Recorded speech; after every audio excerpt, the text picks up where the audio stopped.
I had 48 hours to decide. Let my father die or marry two dangerous strangers who knew everything about me. I chose wrong. Or maybe I chose right. I still don't know. Ruth stared at the two platinum wedding rings on her fingers, one from each twin, as the FBI agent across the table slid crime scene photos toward her. Mrs. Kim, we know what your husbands do. We know what you've done. But if you help us bring them down, you walk free. Your father stays in treatment. Your sister stays safe. You just have to betray the two men you've fallen in love with. She looked at the photos. 7 bodies. Some she recognized. One she'd killed herself. How did I get here? She whispered. 6 months earlier. Ruth's hands trembled as she stared at the text message from an unknown number. Your father has 48 hours. We're his only hope. Midnight. Corner of state and division. Come alone or he dies. She should have called the police. Should have shown the message to someone. Anyone. But the attachment made her blood freeze. A photo of her father in his hospital bed, taken from inside his room. Tonight. Someone had been watching him while he lay dying. The fluorescent lights of Northwestern Memorial's ICU flickered above her as she made her decision.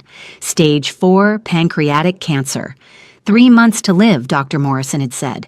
Unless he got the experimental treatment in Seoul, $3 million, money they'd never have. She deleted the message and headed for the elevator. Chicago's winter night bit through her thin jacket as Ruth stood on the corner, watching luxury cars pass by. At exactly midnight, a black Mercedes pulled up, windows so dark she couldn't see inside. The back door opened. "Get in, Miss Okafor. Your father's time is running out." The voice was male, accented, Korean. Ruth's heart pounded as she peered into the dark interior. This was insane. This was how people disappeared. But her father's pale face flashed in her mind. The way he'd whispered, "I'm sorry, baby girl," when the doctor explained they'd exhausted all affordable options. She got in. 2 men sat in the shadows of the back seat. As the car pulled into traffic, the interior lights gradually brightened, revealing faces that made her breath catch. Identical twins. Both devastatingly handsome in that dangerous way that screamed money and power. The one on the left wore all black, turtleneck, slacks, a watch that probably cost more than her yearly tuition. Cold eyes studied her like she was a specimen under glass. The one on the right was dressed more casually in a designer suit, leaning back with deceptive relaxation, but his gaze was just as intense. "I'm Kim Tae-young," the one in the suit said, extending his hand with perfect courtesy. "This is my twin, June. Thank you for coming." Ruth didn't shake his hand. "You sent me a picture of my father. You've been watching him, watching me. Who the hell are you and what do you want?" June's lips curved into something that wasn't quite a smile. "Direct. Good. We don't have time for games anyway." Tae-young pulled out a tablet, swiped through screens, then turned it toward her. "Your father, Dr. Emmanuel Okafor, retired chemistry professor, stage 4 pancreatic cancer, denied by insurance for experimental treatment. You work 3 jobs trying to raise funds, waitressing at Lou Mitchell's, overnight shifts at the university library, weekend catering gigs. Your 12-year-old sister, Chamaka, lives with your aunt in Bronzeville. You're 26, pursuing a master's in art history at UChicago, currently on academic suspension because you can't afford tuition." Each fact felt like a violation. "You've been stalking me." "We've been researching you," Tae-young corrected smoothly. "There's a difference." "Not to me. I'm leaving." Ruth reached for the door handle. It didn't budge. "The doors are locked," June said calmly. "They'll unlock when we're finished talking. Sit back, Miss Okafor. You're going to want to hear this." Fear spiked through her, but Ruth forced her voice to stay steady. "Is this a kidnapping? Because I'm worth exactly nothing. My bank account has $43 in it." "We don't want your money." Tae-young set the tablet aside, leaning forward with his elbows on his knees. "We want to offer you a deal. We pay for your father's treatment.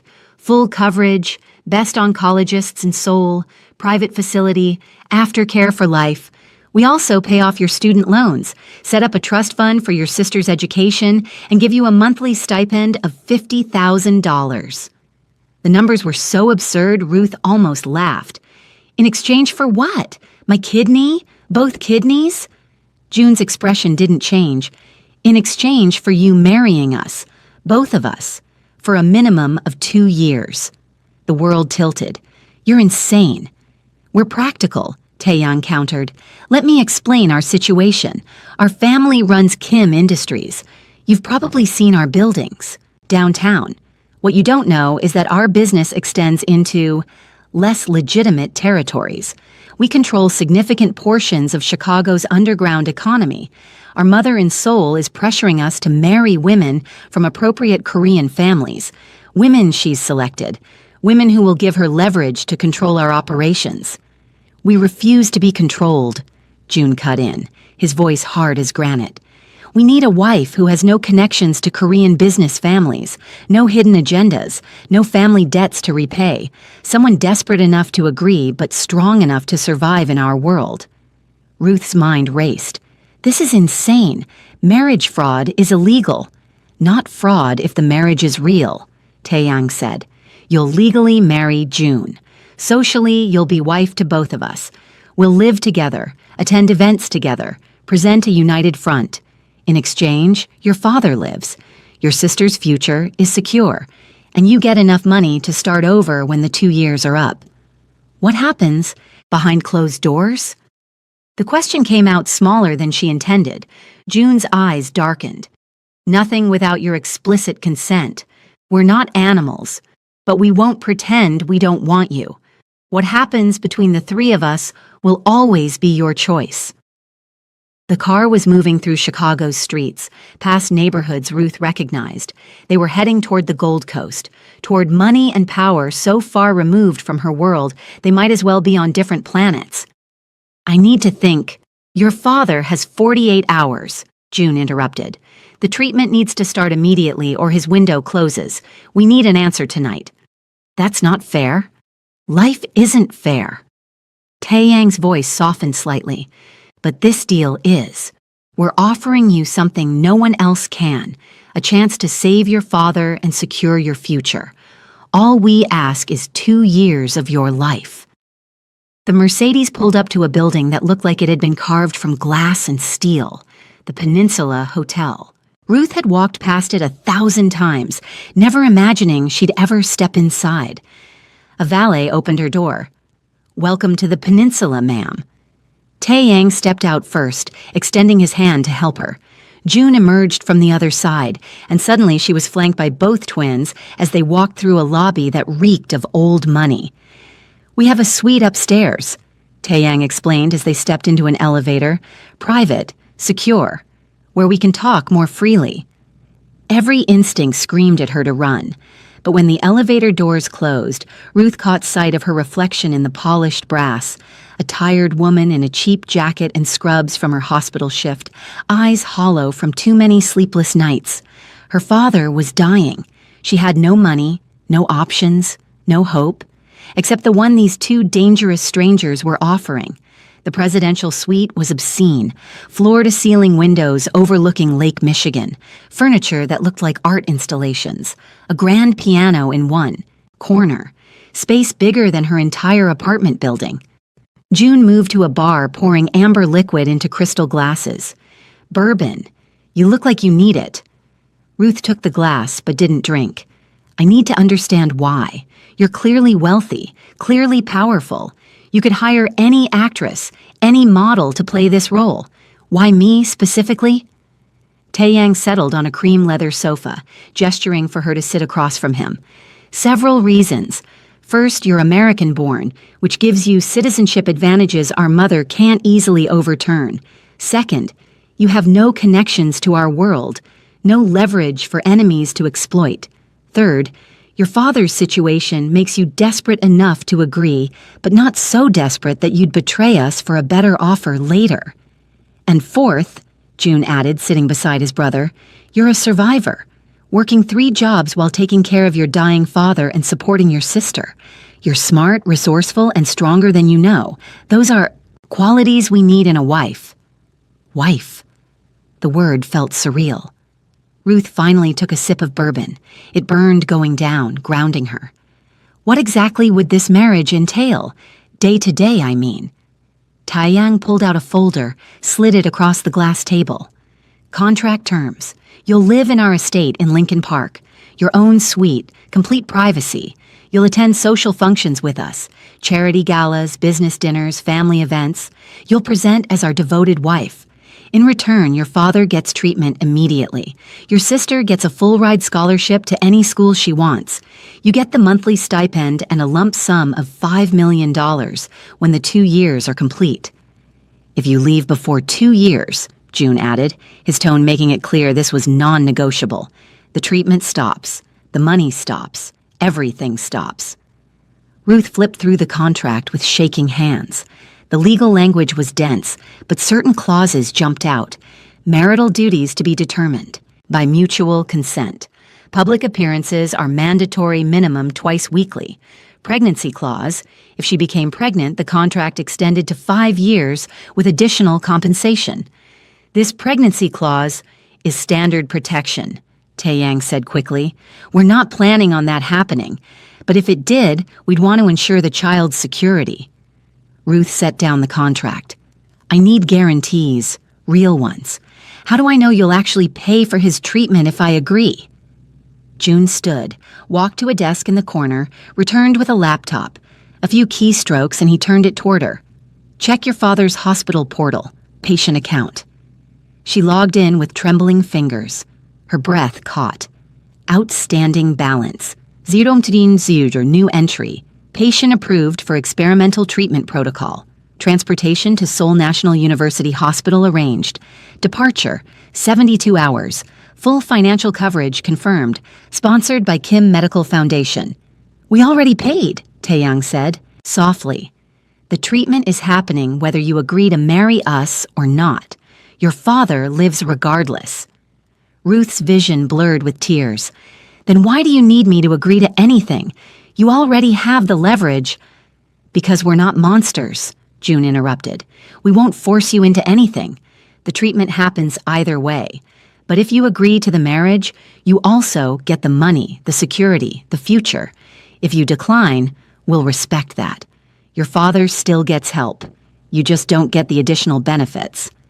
It was a kindness she hadn't expected, one that made the choice somehow harder.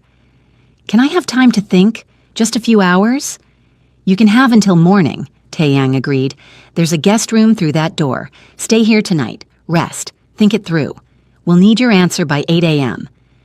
Mrs. Choi appeared as if summoned, an elegant Korean woman in her 50s with kind eyes. I'll show you to your room, dear. The guest suite was larger than Ruth's entire apartment. Mrs. Choi laid out sleeping clothes, silk pajamas in exactly her size, because of course they knew her measurements. Can I get you anything else? Mrs. Choi asked. Tea? Food? Can you tell me if they're good men? The Kim brothers? Mrs. Choi's expression became carefully neutral. They're complicated men, dangerous men, but they honor their word. If they promise you something, they'll deliver. Whether that makes them good is something you'll have to decide for yourself. After Mrs. Choi left, Ruth stood at the floor-to-ceiling windows, looking out at Chicago's glittering skyline. Somewhere out there, her father lay dying. Her sister was growing up without parents. Her own life was on hold, drowning in debt and desperation. These strangers were offering her a way out, a bizarre, unconventional, possibly dangerous way out, but a way nonetheless. She thought about the twins, Taeyang with his smooth courtesy and sharp intelligence, June with his brutal honesty and controlled danger. Both of them looked at her not with pity but with something else. Calculation, yes, but also interest? Attraction? No, that was insane. This was a business transaction, nothing more. But as she climbed into the absurdly comfortable bed, Ruth couldn't stop thinking about June's words. We won't pretend we don't want you. What did that mean? What were they really after? She fell asleep with no answers, only more questions. Morning came with soft knocking. Mrs. Choi entered with a breakfast tray, coffee exactly how Ruth liked it, cream, 2 sugars, fresh fruit, pastries that smelled like heaven. "The Kim brothers will see you in 1 hour," Mrs. Choi said gently. "Take your time." Ruth showered in a bathroom bigger than her bedroom, dressed in the clothes that had been laid out. Designer jeans that fit perfectly, a cashmere sweater in deep emerald. She looked at herself in the mirror and barely recognized the polished woman staring back. The twins were waiting in the main room, both dressed for business. Tae-young in a charcoal suit, June in all black again. They stood as she entered. "Did you sleep?" Tae-young asked. "Not really." Ruth clasped her hands to stop them shaking. "I have questions before I give you my answer." "Ask," June said simply. "What happens if I fall in love with someone else during these 2 years? What if I want out?" Tae-young's expression tightened almost imperceptibly. "The contract has a fidelity clause. For appearances, you can't be seen with other men romantically. Behind closed doors, we won't monitor your personal life. But publicly, you're ours." "What about you two? Are you allowed to see other women?" "No," June said flatly. "If we're asking you to be faithful, we'll hold ourselves to the same standard." "Why? If this is just business..." "Because it's cleaner that way," Tae-young interrupted. "No complications, no jealousies, no diseases. Clean and simple." There was something in the way they both tensed that made Ruth think it wasn't quite that simple, but she moved on. "What if your mother finds out this is a business arrangement? What if she tries to have the marriage annulled?" June's smile was sharp. "Our mother is formidable, but she can't annul a legal marriage. And once we consummate it, even she won't have grounds to challenge validity." Heat crept up Ruth's neck. "Consummate." "Only if you choose to," Tae-young added quickly. "Remember, nothing happens without your consent. But yes, eventually we'd need to make the marriage appear fully legitimate." The implications made her head spin. She moved to the windows, needing distance to think clearly. "Last question. What aren't you telling me? There has to be more to this. No one offers millions of dollars for a fake marriage just to spite their mother." The twins exchanged a long look. Some silent communication passed between them. Finally, June spoke. "You're right. There is more. Our business. Operations have attracted dangerous attention. Rival organizations, federal investigations. We need the legitimacy of a stable marriage to certain business partners and government officials. A wife makes us look settled, trustworthy, less likely to be the criminals they suspect we are. So I'm a cover story." "You're a shield," Tae-young corrected. "One that protects you as much as it protects us.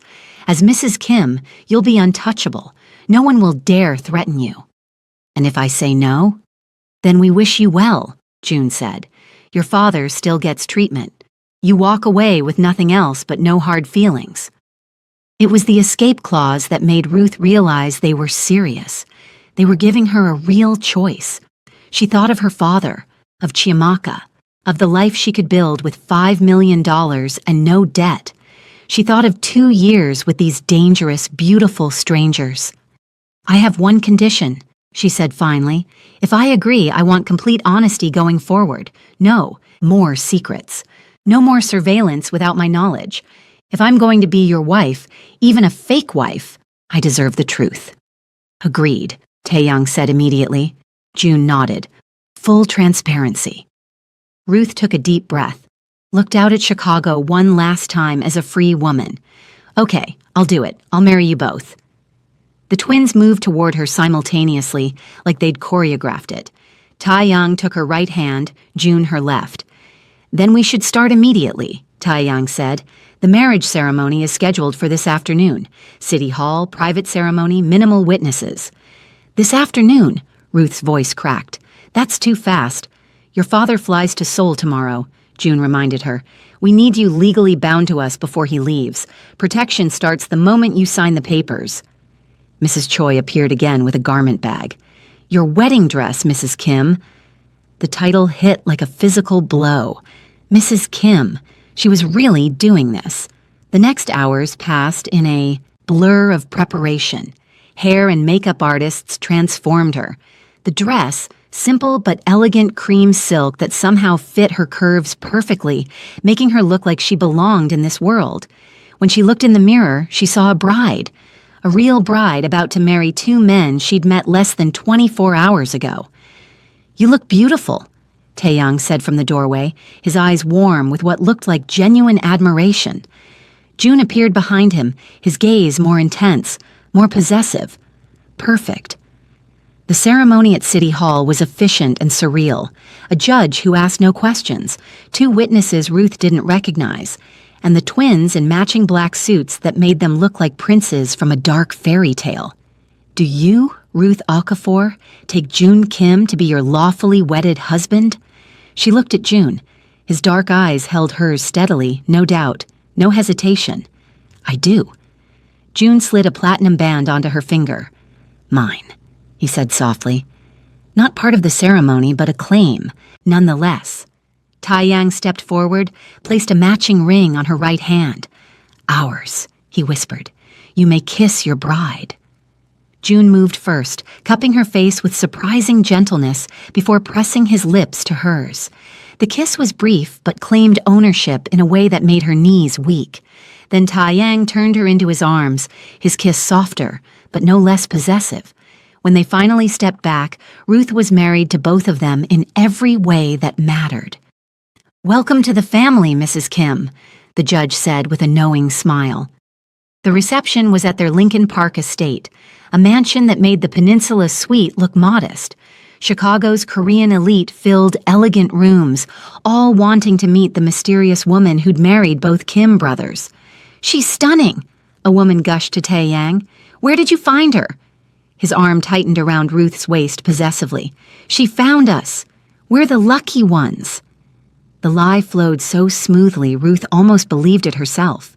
She played her part perfectly, smiling, gracious, the devoted new bride. But exhaustion crept in as the night wore on. Finally, near midnight, the twins escorted her upstairs to what they called her suite. It was larger than any apartment she'd ever lived in. Bedroom with a king bed, sitting area, walk-in closet already filled with designer clothes in her exact size, bathroom with a tub that could fit 3 people. "Everything you need is here," Taeyang explained. "Our rooms connect to yours through these doors." He indicated 2 doors on opposite walls, but they only open from your side. You control access completely. "Get some rest," June added. "Tomorrow we start teaching you how to navigate our world. It won't be easy." They left her alone, and Ruth finally let herself collapse onto the bed. She was married to 2 men, strangers who'd bought her father's life and her future in one efficient transaction. What the hell had she done? But when her phone rang and she heard her father's voice, stronger already, hopeful about the soul treatment, she knew exactly why she'd done it. "Baby girl, thank you. I don't know what you did, but thank you. Just get better, Daddy. That's all I need." After she hung up, Ruth stared at the platinum rings on her fingers, glinting in the lamplight. Mrs. Kim. For better or worse, that was who she was now, and she had 2 years to figure out what that really meant. Sleep came eventually, but her dreams were full of dark eyes and dangerous promises, and the feeling that she'd just stepped into something far more complicated than a simple business arrangement. Morning would bring new rules, new dangers, new truths. But tonight, she was just a woman who'd sold 2 years of her life to save the people she loved, and she couldn't decide if that made her brave or foolish. Probably both.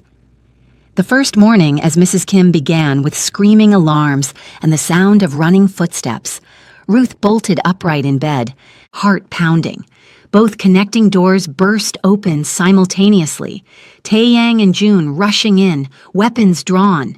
"Stay down," June commanded, moving to the window. "What's happening?" Ruth's voice came out steadier than she felt. Taeyang was already on his phone, speaking rapid Korean. He covered the receiver. "Security breach. Someone tried to access the property. They're contained, but we need to move you to the safe room until we know who sent them." This wasn't the slow introduction to their world she'd been expecting. This was baptism by fire. June grabbed her arm, not roughly, but with undeniable authority. "Come, now." They led her through hidden panels Ruth hadn't known existed, downstairs that smelled like concrete and earth, into a reinforced room filled with monitors showing every angle of the estate. A man was restrained on one screen, face bloodied, shouting in Russian. "Kozlov family," Taeyang said grimly, watching the feed. "Russian syndicate. They must have heard about the marriage already. They're testing our defenses." "Testing for what?" Ruth asked. June's expression was granite. "For you, to see if you're really under our protection or if you're vulnerable." The reality of what she'd stepped into crystallized with brutal clarity. This wasn't just about avoiding their mother's matchmaking. This was about power, territory, danger. "I thought you said I'd be safe as your wife," Ruth said, hearing her voice rise. "You are safe," Taeyang assured her. "This is proof of that. They tested, they failed, they'll back off. But you need to understand, our world has enemies. Being Mrs. Kim makes you both protected and valuable. We need to teach you how to survive both." Over the next weeks, her education began in earnest. Mornings with a former Special Forces soldier named Marcus, who taught her to shoot, to fight, to recognize threats. "Mrs. Kim," he'd say patiently as she missed another target, "your life may depend on this someday, again." Afternoons with Mrs. Choi learning Korean language and culture. "The family will test you," she warned. "You must be fluent in our ways." Evenings attending events with the twins, learning to read the room's power dynamics. Who was the ally? Who was the enemy? And who was playing both sides? She was good at it, better than she'd expected. The twins were always there. Taeyang with patient explanations, June with brutal honesty. She started learning their tells. How Taeyang's left eye twitched when he was lying. How June cracked his knuckles before violence. 6 weeks into the marriage, her father video called from Seoul. He looked better than she'd seen him in years. Color in his face, weight returning. "The treatment is working, Ada. The doctors say I might have years, not months." Tears streamed down her face. "That's amazing, Daddy." "But baby girl, I need to know the truth. These Kim brothers, what did you really agree to? Your aunt says you married one of them, but the news shows you with both. What's going on?" Ruth glanced at the twins sitting nearby, giving her privacy, but close enough to hear. "I married into a complicated family," she said carefully, "but they're keeping their promises. You're getting better. That's what matters." After the call ended, June brought her wine. "You're a good liar. That will serve you well." "I hate lying to him." "Then think of it as protecting him," Taeyang suggested. "The less he knows about our world, the safer he is." That night, unable to sleep, Ruth found June in the estate's gym, destroying a punching bag. "Can't sleep either?" she asked from the doorway. He didn't stop punching. Never could. Too many threats to think about. She watched him move, all controlled power and lethal grace. "Do you ever regret this life? Wish you'd chosen something different?" Now he stopped, breathing hard. "Every day. But we don't get to choose our families. We just choose what we do with the power they give us." He moved toward her, sweat-slicked and dangerous. "Do you regret marrying us?" Ruth should have said yes, should have maintained distance. Instead, honesty spilled out. "I don't know yet. Ask me in 2 years." Something shifted in his expression. "Fair enough." He reached past her to grab a towel, close enough that she could feel his body heat. For a moment, tension crackled between them, electric and dangerous. Then Taeyang's voice cut through it. "June, we have a situation." The moment shattered. Over the next months, the lines between business arrangement and something real began to blur. There was the night someone shot at their car during a charity gala, and both twins covered her body with theirs, willing to die to protect her. The morning she woke to find Taeyang asleep in the chair beside her bed, having watched over her all night after she'd had nightmares about the shooting. The afternoon June taught her to fight and ended up pinning her to the mat, both of them, breathing hard, his eyes dark with something that wasn't just violence, small touches that lingered, glances that meant more than words.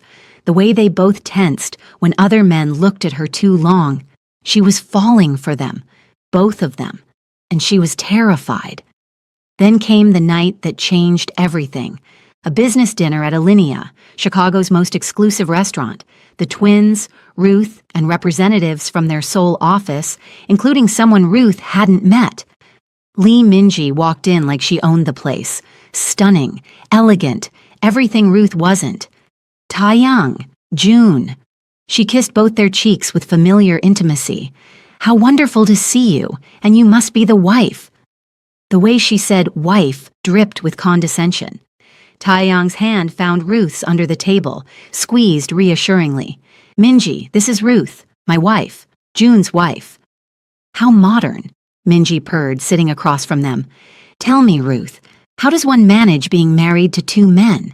It must be quite exhausting. The table went quiet. Ruth met her gaze steadily. I managed just fine, thank you. Minji's smile was poisonous. I'm sure you do, for now. But these arrangements rarely last. The twins always get bored of their toys eventually. June's voice cut like ice. Careful, Minji, you're speaking about my wife. Am I wrong, though? She leaned forward. Did you tell her about your father's arrangement? The real reason you needed to marry quickly? Ruth's stomach dropped. What arrangement? The twins exchanged glances. Taeyang's jaw was tight. Not here. Oh, this is rich, Minji laughed. You didn't tell her. How delicious. Minji, enough, Taeyang warned, but she ignored him, turning to Ruth. Your sweet husbands didn't just need to marry to avoid their mother's matchmaking. Their father left a will with an interesting clause. If they're not married and producing heirs by age 30, their entire American operation goes to their cousin in Seoul. They turn 30 in 6 months, dear. You're not a wife. You're a walking uterus. The words hit like physical blows. Ruth stood, her chair scraping loudly. Excuse me, I need air. She fled the restaurant, ignoring the twins calling after her. Outside, Chicago's cold night air stung her face. She'd been such a fool. Of course, there was more to this. There was always more. Footsteps behind her. Both twins.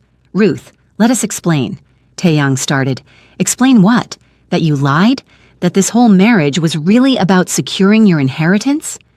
We didn't lie, June said flatly. We told you we needed legitimacy. This is part of that. You said nothing about needing heirs, about your father's will. Taeyang ran his hands through his hair, frustrated. We didn't think it was relevant. You were clear you didn't want intimacy. We weren't planning to pressure you for children. But you were planning to keep using me, Ruth shot back. To parade me around as your wife while secretly needing me, to get pregnant to save your fortune. It's not like that, Taeyang insisted. Then what is it like? Explain it to me. June stepped closer, his expression raw in a way she'd never seen. It's like we made a business deal and then made the mistake of catching feelings, real ones, for you, both of us. The admission hung in the cold air. That's convenient, Ruth said bitterly, now that you need heirs. Fuck the heirs, June growled. Fuck the inheritance. We'd give it all up if it meant you'd believe us, Taeyang added softly. We're in love with you, Ruth. Both of us. Completely. We have been for weeks. The inheritance complicates things, yes, but our feelings are real. Ruth wanted to believe them, wanted to fall into their arms and pretend the lies didn't matter, but she'd been used too many times. I need time. Alone. Don't follow me. She walked into the Chicago night, her heart breaking, wondering if anything between them had ever been real. Behind her, the twins watched her disappear, both of them realizing they might have just lost the one thing that mattered more than any fortune, and the story was far from over. What was your favorite moment so far? Drop a comment. And if you're hooked, smash that subscribe button. You do not want to miss how this story explodes. Hit that like button and turn on notifications. Trust me, the next part will leave you shook. Check our playlist for more addictive stories after this. Ruth walked for 20 blocks before she realized she had no idea where she was going. The Chicago night was bitter cold, and she'd left her coat at the restaurant. Her phone buzzed constantly, the twins calling, texting, probably tracking her location through the phone they'd given her. She turned it off. A black SUV pulled up beside her. Her heart seized. This was how people disappeared in the twins' world. But the window rolled down to reveal Mrs. Choi. "Get in, child, before you freeze to death or get yourself killed." Ruth climbed into the warm interior gratefully. Mrs. Choi handed her a thermos of tea without comment, driving in silence for several minutes. "Where are we going?" Ruth finally asked. "My apartment. The twins don't know about it. You'll be safe there while you think. They'll track the car." Mrs. Choi smiled. "This car isn't registered to Kim Industries. Some of us keep secrets even from them." The apartment was modest but elegant, a studio in Wicker Park filled with books and photographs. Mrs. Choi made more tea while Ruth sat wrapped in a blanket, trying to process everything. "They love you, you know," Mrs. Choi said finally. "I've worked for the Kim family for 20 years. I've never seen those boys look at anyone the way they look at you. They lied to me. They omitted certain truths. There's a difference." Mrs. Choi sat across from her. "In their world, full honesty is dangerous. But I've watched them struggle with their feelings for you. It's real, Ruth. Messy and complicated, but real. How can I trust anything they say now?" Mrs. Choi pulled out a photo album, flipped to a picture of 2 teenage boys, the twins, younger, standing beside an elegant woman. The twins watched their father use women, discard them, even married a second wife and treated their mother with disdain. They swore they'd never be like him. That's why they've never seriously dated anyone, why they've never brought a woman into their world. Until me. Until you. And yes, initially it was strategic. But somewhere along the way, strategy became something else. I see it in how Taeyang checks on you at night when he thinks everyone's asleep, how June adds extra security detail whenever you leave the estate, how they both tense when other men look at you. Ruth wiped tears from her face. What about the inheritance? Minji said they need heirs or they lose everything. Mrs. Choi's expression darkened. That's true. Their father's will has a clause. Married with. Children by age 30, or the American operations transfer to their stepbrother. It was his way of controlling them from beyond the grave. So they do need me to get pregnant. They need you for many things. But ask yourself this. If it was only about heirs, why not choose a Korean woman from an appropriate family? Why go through the complication of marrying someone their mother would disapprove of? Why risk everything for you specifically? Ruth had no answer. Her phone, which she'd turned back on, rang. Not the twins. Her father. "Ada, what's going on? Taeyang just called me. Said you'd had an argument and left. Are you safe?" Her father's concerned voice made fresh tears fall. "I'm fine, Daddy. Just marriage stuff. It's complicated." "Do they hurt you? Because I don't care how much money they have if they hurt you." "No, nothing like that. They've been good to me. I just found out they weren't completely honest about why they needed to marry me." Her father was quiet for a moment. "Ada, can I tell you something? About why I really left Nigeria?" The subject changed through her. "What do you mean?" "I told you I left because of political instability. That was partially true. But the real reason, your mother's family is one of the most powerful in Nigeria. Oil money, political connections, the works. When she died in that car accident, her family blamed me. Said I was after her fortune." Ruth's world tilted again. "What fortune?" "Your mother was an heiress, baby girl, worth hundreds of millions. When she died, it should have gone to you. But her family contested the will, claiming I'd manipulated her. I took you and ran to America to keep you safe from that mess. But technically, you're an heiress. The legal battles have been ongoing for 26 years. The revelation stole her breath. "Why are you telling me this now?" "Because I got a call today from lawyers in Lagos. The courts finally ruled in your favor. You've just inherited $300 million and controlling interest in an oil company. It will hit the news within 48 hours. Ruth's hands shook so badly she nearly dropped the phone. That's impossible. It's real. I've been protecting you from this your whole life, but now... Ada, this changes everything, including your marriage. Those twins married you thinking you were nobody with nothing. When they find out you're worth more than their inheritance... It changes the power dynamic, Ruth finished, her mind racing. After hanging up, she told Mrs. Choi everything. The older woman's eyes widened. This is significant. The twins don't know? Nobody knows except my father and apparently some lawyers in Nigeria. You need to tell them before they find out another way. But Ruth was thinking strategically now. What if I don't? What if I let them think I'm still the desperate woman they married? See if their feelings are really real or if they were just convenient. Mrs. Choi looked worried. Playing games with the Kim brothers is dangerous. So is marrying them without full disclosure. They kept secrets. So can I.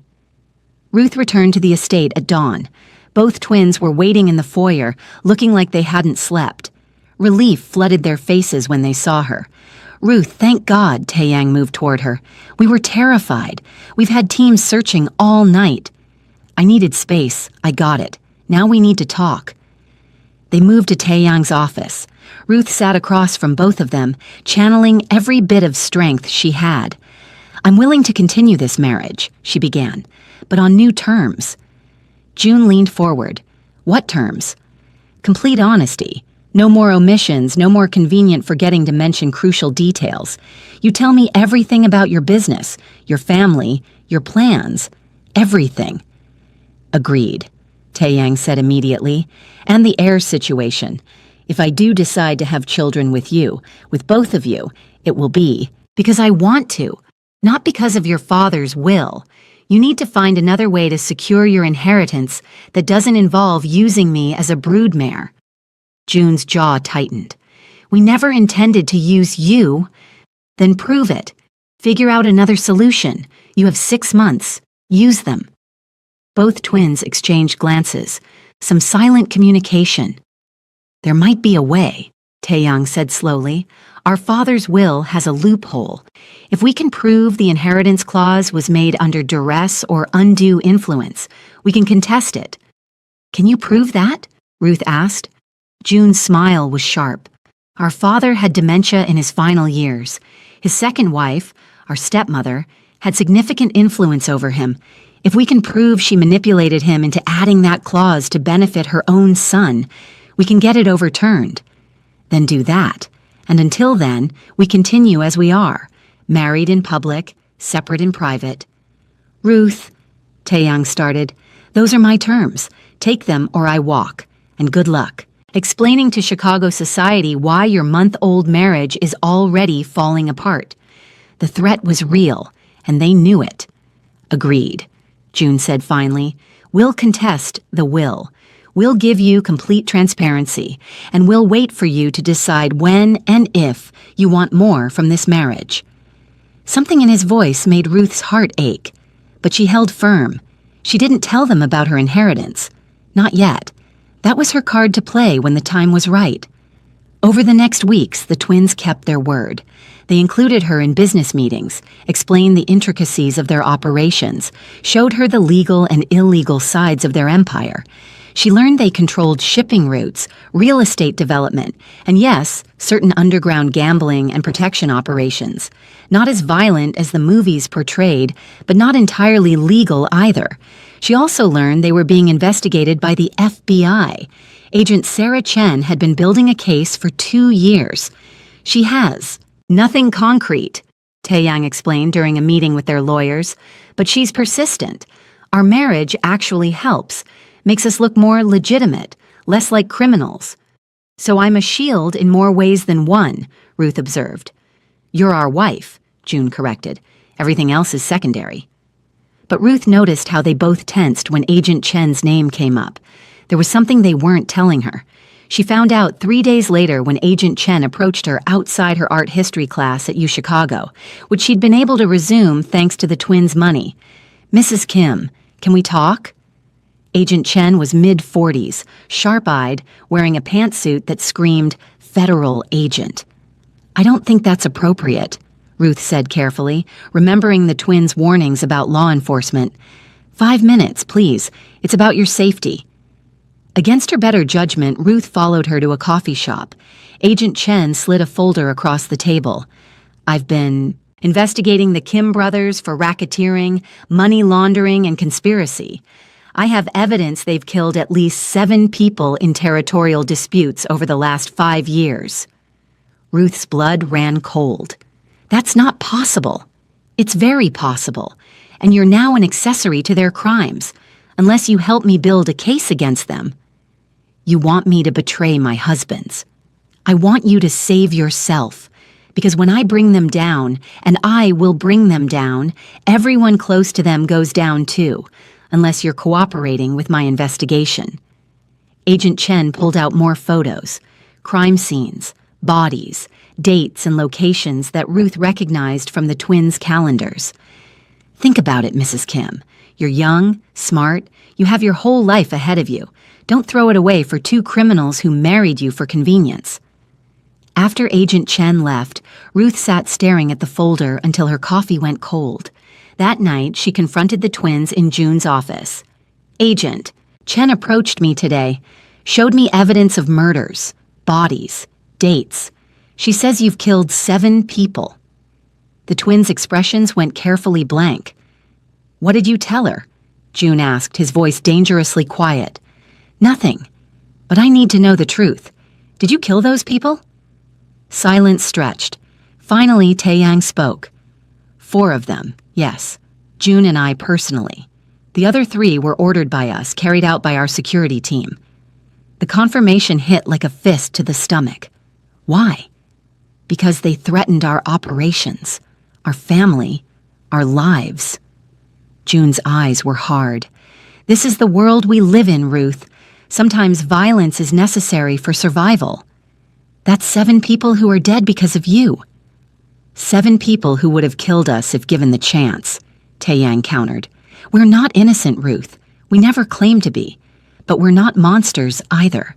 Every person we've killed was a direct threat." Ruth felt sick. "Agent Chen wants me to cooperate with her investigation, to help bring you down." Both twins tensed.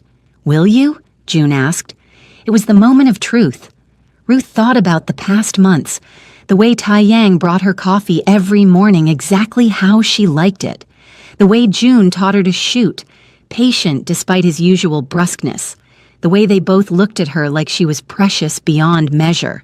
She thought about her father, healthy and thriving in soul, about Chiamaka, excelling in her new school, about the life these 2 dangerous men had given her family. "No," she said finally, "I won't cooperate. But you need to understand. I'm choosing you over my conscience, over my safety, over everything I was raised to believe. Don't make me regret it." Relief flooded both their faces. Taeyang pulled her into his arms, and this time she let him. "We'll protect you from Chen," he promised. "From everyone. You're ours now. Completely." That night, for the first time, Ruth unlocked the connecting doors to both. Their rooms. When they appeared in her doorway, questions in their eyes, she simply said, "I'm tired of sleeping alone." Nothing happened beyond sleep, but waking up between both of them, safe and warm, felt like coming home. The next morning brought a new crisis. Ruth's Nigerian inheritance hit the international news. Long-lost heiress discovered in Chicago screamed the headlines, complete with photos of her and details of her mother's family fortune. The twins found her reading the news on her tablet, her face pale. "When were you going to tell us?" Taeyang asked quietly. "I only found out a few weeks ago, right after dinner with Minji." June's expression was unreadable. "You've been sitting on a $300 million inheritance and didn't think that was relevant? You sat on needing heirs for your inheritance. I sat on having my own. We're even." "This changes everything," Taeyang said, running his hands through his hair. "Every criminal organization in the World now knows you're worth a fortune. The kidnapping threats just multiplied exponentially. He was right. Within hours, security had to be tripled. Death threats started arriving, ransom demands from organizations that hadn't even kidnapped her yet. "I'm sorry," Ruth whispered. "I didn't think it would blow up like this." June pulled her close. "Not your fault. But we need to move fast. Get you secured, get your assets protected, figure out how to manage this before someone tries something." Someone tried something that very night. Ruth was sleeping when the explosion rocked the estate. She woke to fire alarms, smoke, and June crashing through her door. "Move! Now!" They ran through smoke-filled hallways, Tae-young appearing from the other direction. Gunfire erupted below them. "Kozlov family," Tae-young shouted over the chaos. "They're hitting us hard, trying to grab Ruth while we're distracted by the fire." They made it to the safe room, but not before Ruth saw bodies, security guards who died protecting them. Inside the reinforced room, they watched on monitors as their security team battled the Russian invaders. The fighting was brutal, professional, and deadly. "They came prepared," June observed grimly. "This wasn't opportunistic. They've been planning this." "Ever since the news about Ruth's inheritance broke," Tae-young agreed. "They know she's worth more now. The ransom potential just became irresistible." The battle lasted 30 minutes. When it was over, 12 Kozlov soldiers were dead. 5 of the twin security team hadn't made it. Dmitry Kozlov sent a message an hour later, delivered by a courier who was quickly detained. "Your wife is worth 300 million. We'll take 100 million and return her unharmed. Refuse, and we'll take her anyway and sell her piece by piece to the highest bidder. You have 48 hours. June crumpled the message, his face murderous. "I'm going to kill him, personally."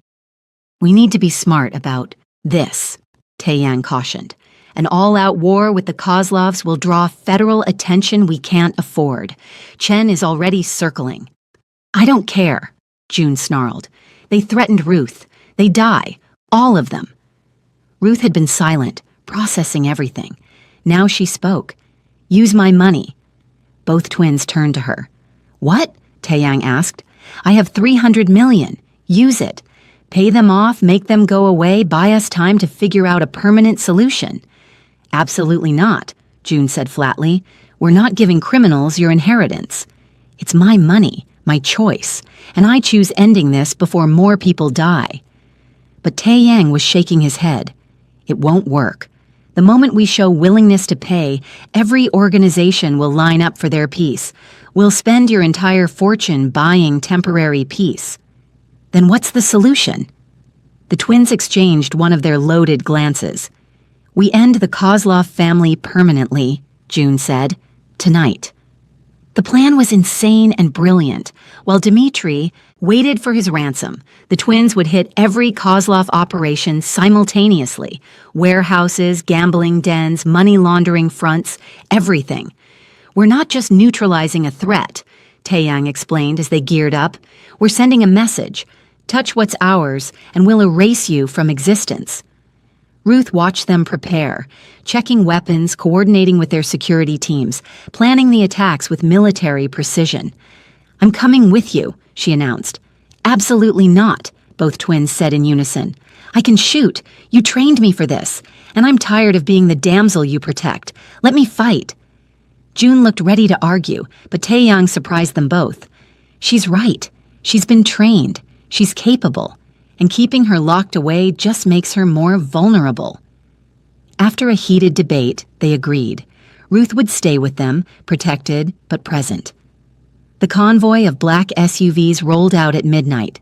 20 vehicles, 60 trained operators, heading to different Kozlov locations across Chicago.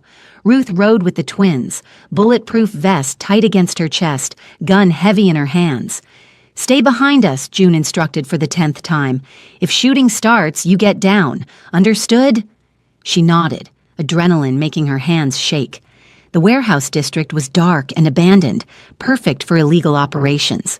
The twins team surrounded the building where Dmitri was reportedly hiding. Then everything went sideways. The warehouse exploded before they could breach, a massive fireball that sent their team scrambling for cover. "It's a trap!" Taeyang shouted. Gunfire erupted from surrounding buildings. The Kozlovs had been waiting, had turned the hunters into prey. The next minutes were chaos. Ruth found herself separated from the twins, pinned down behind a car with bullets tearing through metal above her head. She saw June take a bullet to the shoulder and watched him keep fighting like he didn't feel it. Saw Taeyang executed 3 men with cold precision, protecting their team. Then she saw Dmitri. He was retreating toward a vehicle using his own men as shields. Something in Ruth snapped. All the fear, the anger, the terror of the past months, it focused into a single point. She stood, aimed, and fired. The shot was perfect. Dmitri went down, clutching his leg. June appeared beside her, bloodied but grinning fiercely. "That's my wife." They secured Dmitri before his remaining forces scattered. The Kozlov Empire effectively decapitated. Back at the estate, as medics treated June's shoulder, Ruth couldn't stop shaking. "I shot him. I shot a person." Taeyang wrapped a blanket around her shoulders. "You protected your family. There's no shame in that." Is there ever a point where this becomes normal? Where violence doesn't make me sick? "God, I hope not," Taeyang said softly. "The day violence becomes easy is the day we've lost our humanity." 3 days later, Agent Chen showed up with an arrest warrant. "June Kim, Taeyang Kim, you're under arrest for racketeering, conspiracy to commit murder, and about 15 other charges." The twins were handcuffed in their own foyer while Ruth watched helplessly. "Don't say anything," June told her. "Call our lawyers. Stay safe." As they were led away, Taeyang caught her eyes. "We love you. Remember that. Whatever happens, that's real." Then they were gone, and Ruth was alone in the massive estate with a choice to make. Agent Chen had left her card. "When you're ready to talk, call me. You can still save yourself." Ruth stared at the card for hours. Then she made a call. Not to Agent Chen, to her father's lawyers in Nigeria. "I need to access my inheritance immediately, all of it. And I need the best criminal defense attorneys money can buy. I don't care what it costs." If the twins had used their resources to save her father, she'd use hers to save them. The legal battle that followed made national news. The Kim brothers. Trial became a media circus. Sex, money, violence, and a love triangle that defied conventional morality. Ruth sat in court every day, visible support for her husbands. The prosecution painted her as a naive victim. The defense painted her as a willing participant. The truth was somewhere in between. Agent Chen took the stand with her evidence. The bodies, the financial records, the pattern of violence. It was damning, devastating. Until Ruth's legal team revealed that 3 of the 7 murders had been self-defense, justified by video evidence Chen had conveniently omitted. 2 others were committed by men who'd since left the Kim organization and fled to Korea. That left 2 murders directly attributable to the twins, both against men who'd first killed Kim employees. The case began to fall apart. Then came the bombshell. One of Chen's key witnesses, a former Kim security guard, admitted under cross-examination that the FBI had offered him immunity and relocation in exchange for testimony. He'd lied about what he'd seen to save himself. The prosecution's case collapsed. The judge dismissed most charges for lack of evidence. The twins were found guilty of minor racketeering charges, enough for probation and fines, not jail time. When the verdict was read, Ruth cried tears of relief. Outside the courthouse, surrounded by cameras, June pulled her into his arms. "You saved us. You could have walked away, saved yourself. Instead, you spent millions defending us." "You're my husband's," Ruth said simply. "That means something to me, even if it started as a business." Taeyang joined the embrace. "It's not business anymore. You know that, right? We're past pretending." She knew. She'd known for weeks. "I love you both," she admitted publicly for the first time. "I don't know how it works, loving 2 people. but I do. The cameras captured it all. The kiss June gave her, fierce and possessive. The gentler kiss from Taeyang, no less claiming. Chicago's society would talk. Let them. 6 months after the trial, Ruth discovered she was pregnant. The test sat on the bathroom counter, 2 pink lines glaring up at her. She hadn't planned this, hadn't even discussed it with the twins since their agreement to keep things separate until the inheritance was sorted. But the will contest had been won. The twins had proven their stepmother's manipulation. The heir clause was void. They didn't need children for their inheritance anymore, which meant this pregnancy was purely... what? Accident? Fate? She told them that night over dinner. Both twins froze, forks halfway to their mouths. "You're pregnant," June repeated, like he couldn't quite process it. "The doctor confirmed it today, about 6 weeks along." 6 weeks. Taeyang's face went through several emotions. That would have been right after the trial. The night they'd celebrated the verdict, the relief and adrenaline had led to the 3 of them, finally, completely, giving in to what they'd been fighting for months. "Is it?" June started, then stopped. "Do you know which of us? Does it matter?" Ruth asked. "The baby is ours, all 3 of ours." Silence. Then Taeyang started laughing, pure joy breaking across his face. "We're going to be fathers." June's smile was slower but no less genuine. "You're keeping it? The baby?" "Of course I'm keeping it. Unless you don't want it?" June pulled her onto his lap. "I want everything with you. Marriage, babies, forever. All of it." Taeyang joined them, his hand finding her still flat stomach. "Our family. For real this time." The pregnancy was complicated. At 3 months, an ultrasound revealed twins. "Because of course it's twins." Ruth laughed through tears. "Nothing about this family is simple." The twins were overprotective to the point of absurdity. June wanted her on bed rest from month 4. Taeyang interviewed 50 nannies before the babies were even born.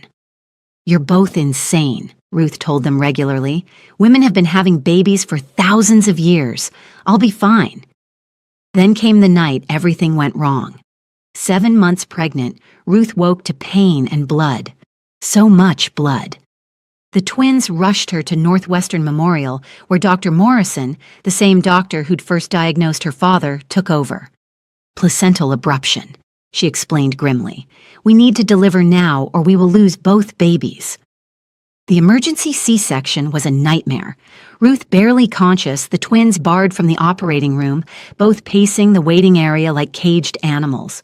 When Dr. Morrison finally emerged, her face was grave. "The babies are alive. Premature but stable.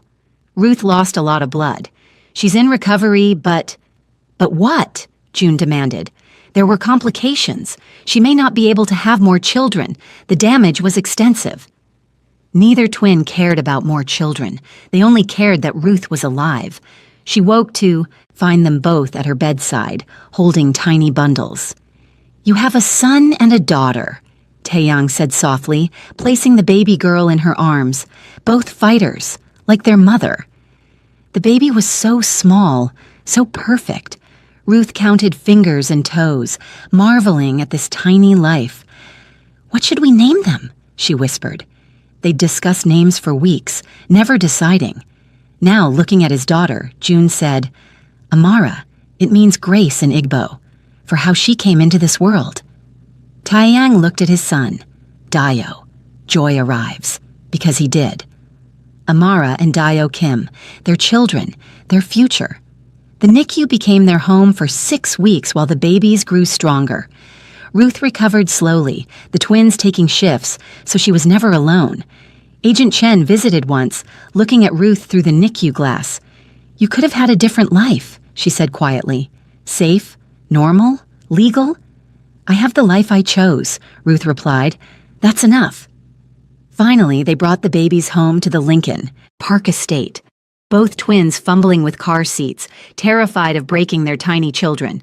Mrs. Choi had prepared the nursery, 2 cribs, 2 of everything, painted in soft yellows and greens.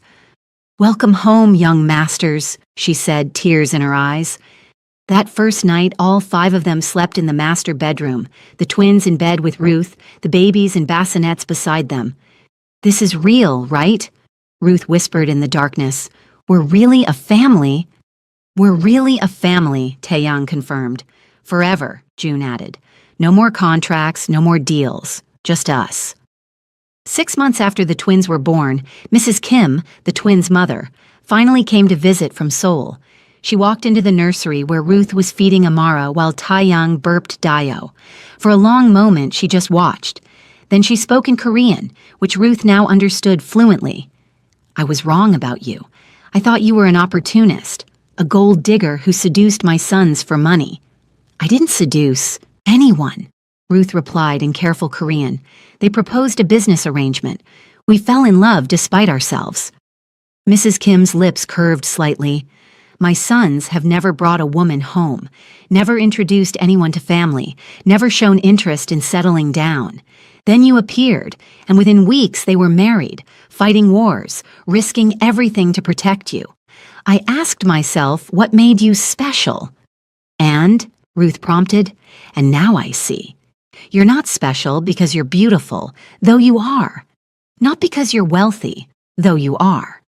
You're special because you're strong enough to handle both my sons without being consumed by them. That's rare." She moved closer, looked down at Amara. "My granddaughter. She has your eyes." "And your son's stubbornness," Ruth added. Mrs. Kim actually smiled. "Good. She'll need it in this family." She switched to English. "You have my approval, daughter, and my protection. Anyone who threatens you or these children will answer to me, personally." Coming from Mrs. Kim, that was worth more than any fortune. 2 years after the wedding, the end of their original contract, the twins planned something special. They took Ruth to the Chicago Botanic Garden at sunset, the babies with Mrs. Choi back at the estate. In a gazebo covered with flowers, they renewed their vows. Not because a contract demanded it, because they wanted to. "2 years ago, we married you to solve problems," Taeyang began. "To save your father, to secure our inheritance, to maintain control of our empire. It was business, strategy, self-interest. But somewhere between the contracts and the chaos," June continued, "we fell in love, real love, the kind that changes everything." So today, Taeyang pulled out new rings, platinum bands engraved with their initials intertwined. "We're asking you to marry us again, not for business, not for strategy, just because we love you and want to spend the rest of our lives proving it." Ruth was crying, happy tears streaming down her face. "You're both ridiculous. We're already married." "Say yes anyway," June prompted. "Yes, always yes." They slid the new rings onto her fingers, and she put matching bands on theirs. When they kissed her, June first, then Taeyang, it felt like a real beginning. As they walked back to the car, Ruth thought about the terrified woman who'd gotten into a Mercedes 2 years ago, desperate and out of options. She'd made a deal with devils and found angels instead. Or maybe not angels. The twins were still dangerous, still involved in business that skirted legality, still capable of violence when threatened, but they were hers, and she was theirs. And somehow, that was enough. "What are you thinking about?" Taeyang asked, his arm around her waist. "I'm thinking I'd do it all again. Every bullet, every risk, every impossible choice. For this, for you, for us." "Good," June said, pulling her closer, "because you're stuck with us forever. Promise?" "Promise." And as the Chicago sunset painted the sky in shades of gold and amber, Ruth knew she was exactly where she belonged, with 2 men who loved her completely, in a life that defied every convention, with children who were miracles, in a family that was strange and beautiful and absolutely hers. The contract that brought them together had expired, but their love would last forever. That was insane, right? What was your favorite part? The Nigerian inheritance? The FBI investigation? The emergency C-section? Drop your thoughts in the comments below, and if you're not already subscribed, what are you waiting for? Smash that subscribe button because we have more jaw-dropping Afro-Korean romance stories coming your way that will leave you shook. Hit that like button if this story had you in your feelings, and turn on those notifications so you never miss an upload. Seriously, the next story is even more dramatic. You don't want to miss it. Now go check out our playlist for more addictive content while you're still riding this emotional high. See you in the next one, besties.